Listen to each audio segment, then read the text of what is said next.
আরে ভাই একটা সমস্যা হয়ে গেছে। কি?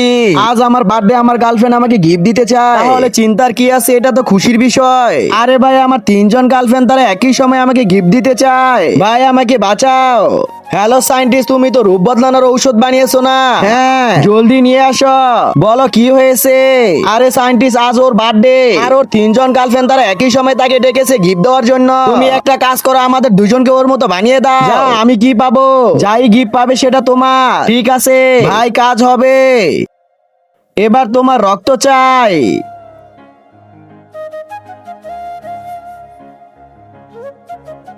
এই তো ঔষধ তৈরি হয়ে গেছে, এবার চলো এটা খেয়ে নাও।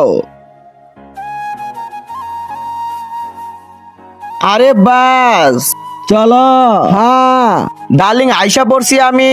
আয়শা পড়ছো তুমি? Happy birthday. ধন্যবাদ ডার্লিং, চলো আমার গিফট দাও। এই নাও। হ্যাঁ আইফোন। হ্যাঁ ধন্যবাদ ডার্লিং, এবার আমি যাই।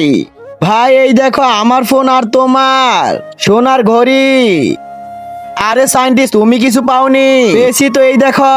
কিন্তু তার আগে তুমি কি টাকাকে বেশি ভালোবাসো নাকি মা বাবাকে? যদি আমার মতো মা বাবা হয়ে থাকে তাহলে ভিডিওটি একটি লাইক করে চ্যানেলটি অবশ্যই সাবস্ক্রাইব করবা। আর লাইক সাবস্ক্রাইব না করলে আমি বুঝে নেবো তুমি মা বাবাকে একটু ভালোবাসো না।